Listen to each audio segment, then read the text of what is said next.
샬롬! 사랑하는 예능교회 아동부 친구들, 한 주간 동안 잘 지냈나요? 어느덧 3월이 다 지나가고 있어요. 친구들, 새학년은 잘 적응하고 있죠? 모든 상황 속에서도 우리 친구들과 함께 하시며 돌보시는 하나님께 감사드려요. 오늘은 사순절 네 번째 주일이에요. 이 시간 우리를 기쁘게 맞아주시는 하나님의 은혜를 기대하며 예배드려요. 사도신경으로 우리의 신앙을 고백하겠습니다. 나는 전능하신 아버지 하나님, 천지의 창조주를 믿습니다. 나는 그의 유일하신 아들, 우리 주 예수 그리스도를 믿습니다. 그는 성령으로 잉태되어 동정녀 마리에게서 나시고 본디오 빌라도에게 고난을 받아 십자가에 못 박혀 죽으시고 장사된 지 사흘 만에 죽은 자 가운데서 다시 살아나셨으며 하늘에 오르시어 전능하신 아버지 하나님 우편에 앉아 계시다가 거기로부터 살아있는 자와 죽은 자를 심판하러 오십니다. 나는 성령을 믿으며 거룩한 공교회와 성도의 교제와 죄를 용서받는 것과 몸의 부활과 영생을 믿습니다. 아멘.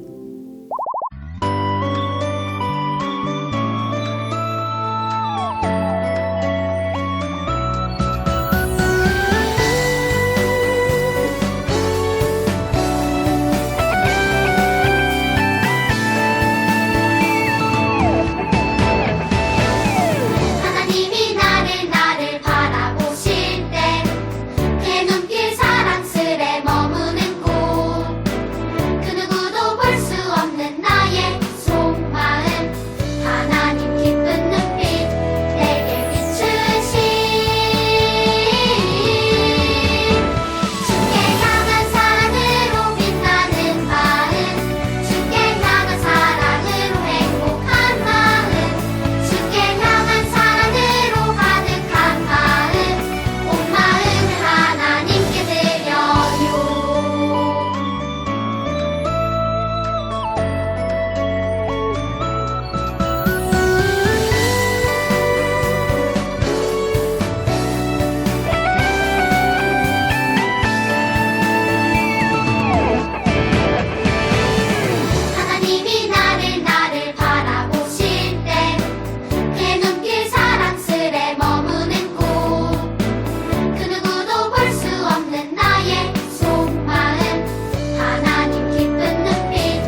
우리를 대표해서 초등부 최유나 어린이가 기도하겠습니다.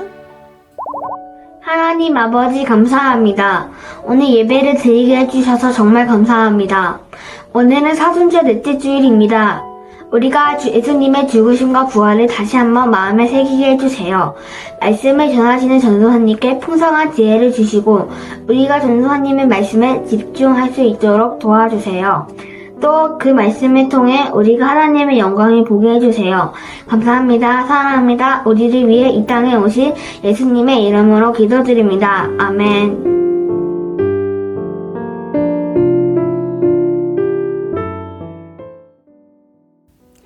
오늘 하나님께서 우리에게 주시는 말씀은 누가복음 15장 24절 말씀입니다. 신약성경 121면에 있습니다. 우리 같이 말씀 찾아볼까요?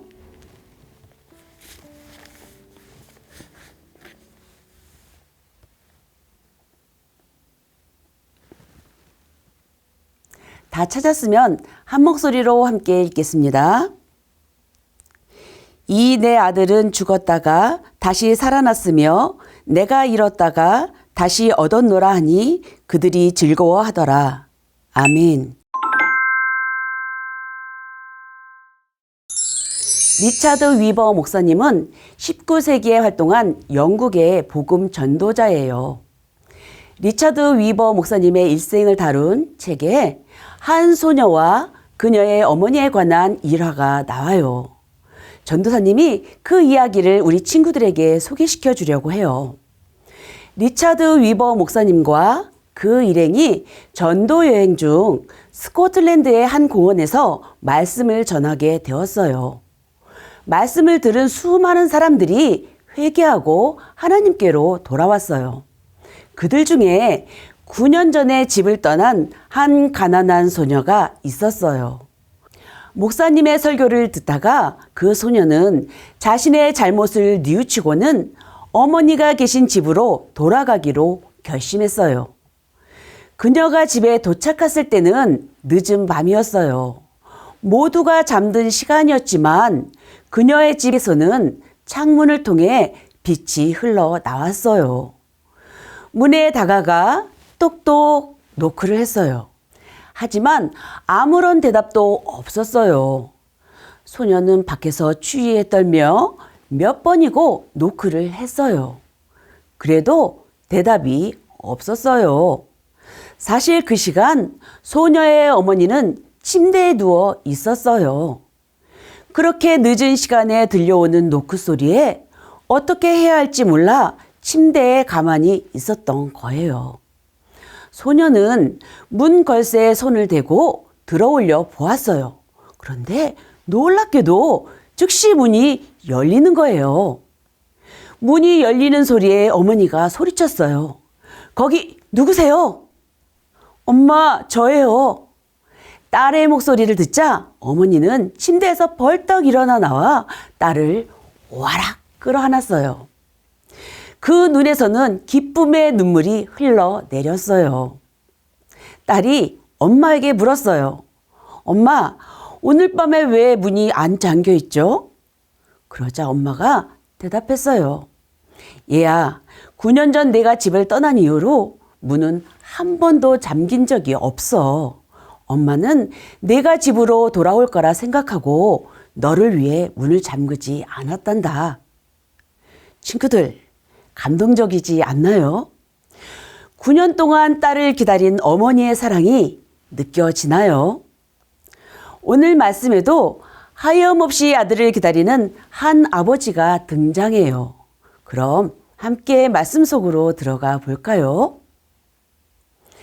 예수님의 말씀을 듣기 위해 예수님 주변으로 많은 사람들이 몰려들었어요. 이를 본 바리새인과 서기관들이 수군거리기 시작했어요. 아니, 예수는 왜 세리와 죄인들과 함께하지? 그러게 말이야. 저들이 죄인인 걸 알 텐데 말이야. 음식도 같이 먹는다니까. 이렇게 수군거리는 바리새인과 서기관들에게 예수님이 비유를 들려주셨어요. 한 사람에게 두 아들이 있었어요. 아버지는 부자였어요.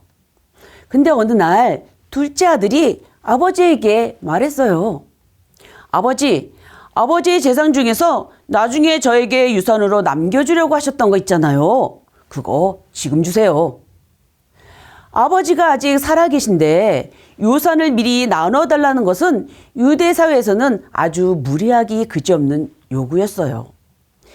아들의 말에 속상할 법도 한데 아버지는 아무 말도 하지 않고 두 아들에게 재산을 나눠 주었어요.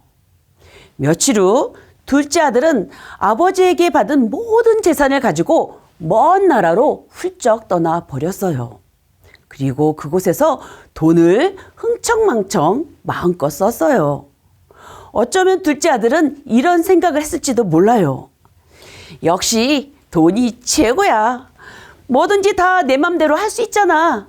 더 일찍이 유산을 받아 나왔어야 했는데 왜 진작 그 생각을 못했지? 그런데 얼마 지나지 않아 둘째 아들은 모든 재산을 다 써버리고 말았어요.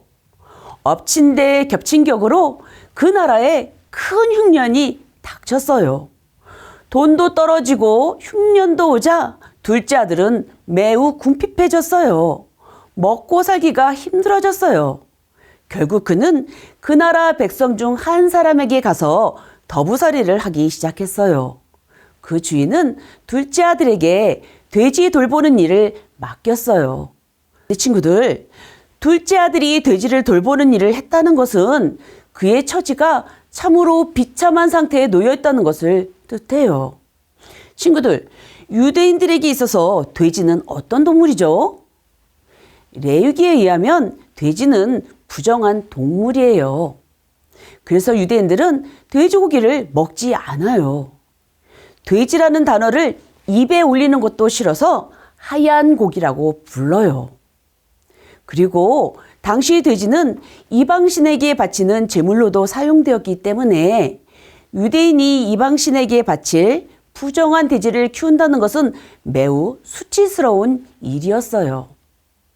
아버지를 떠난 둘째 아들은 그렇게 해서라도 먹고 사는 게 좋다고 생각해서 그 일을 했어요.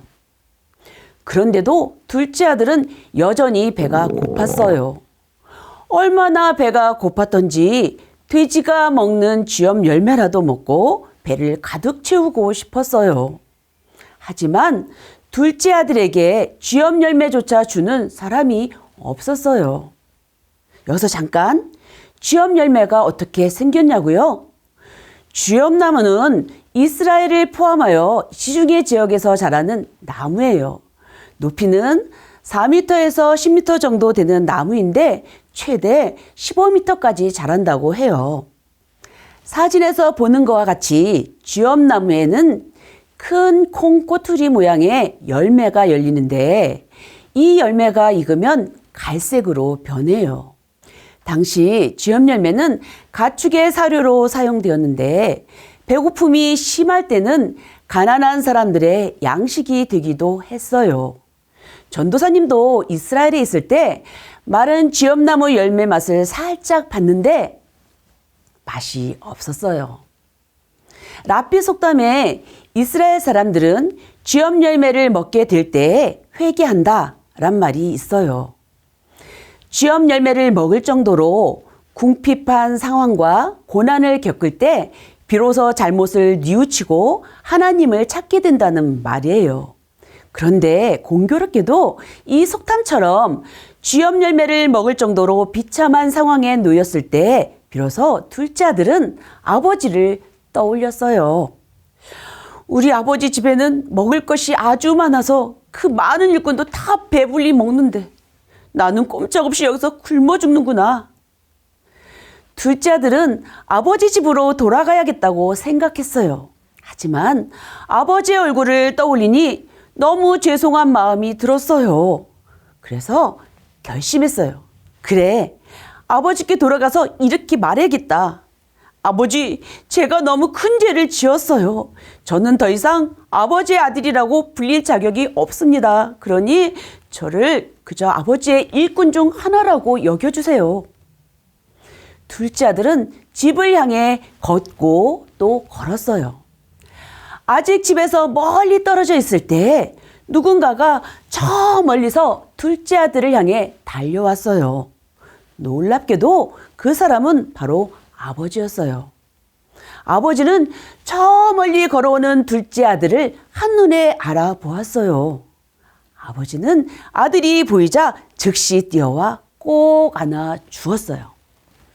아버지는 오매불망 둘째 아들이 집에 돌아오기만을 기다리고 있었거든요.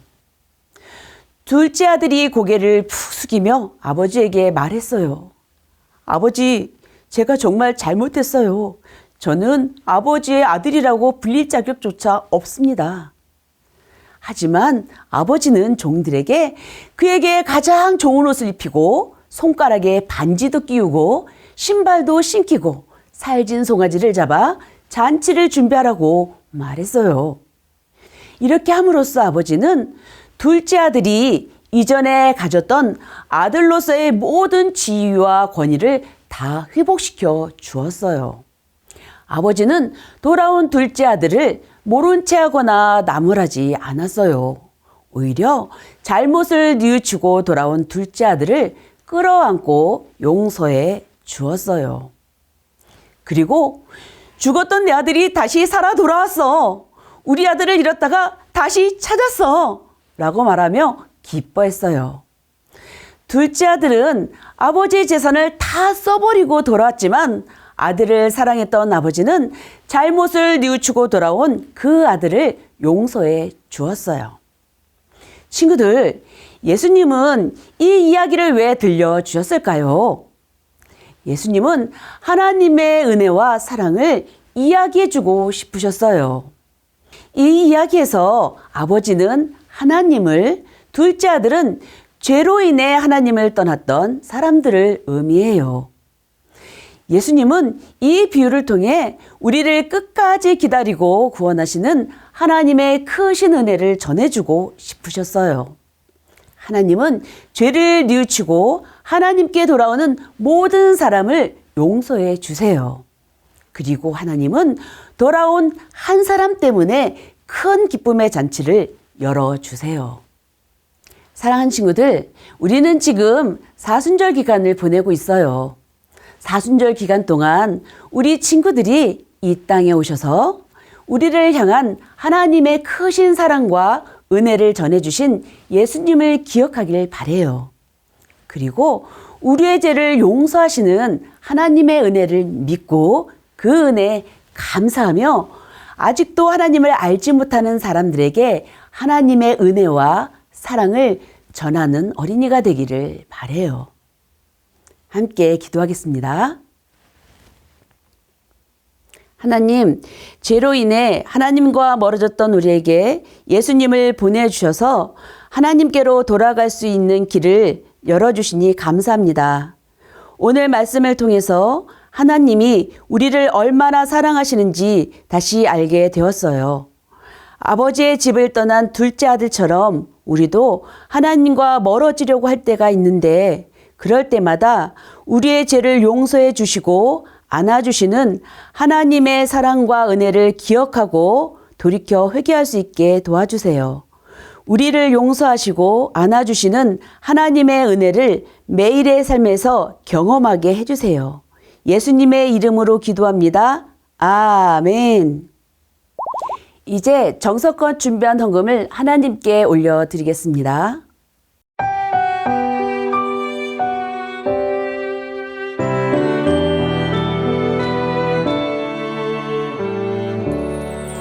나의 가장 큰 기쁨 나의 하나님 내가 가진 것은 다 하나님이 주셨어요 나의 두 손에 소중한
헌금을 위해 기도하겠습니다.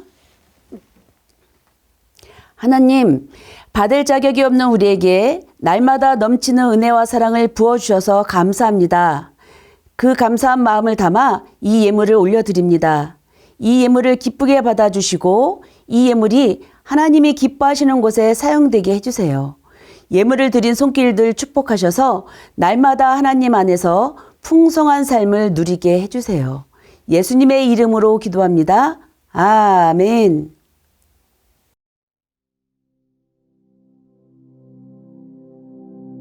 이제 예수님이 가르쳐 주신 주기도문으로 예배를 마치겠습니다.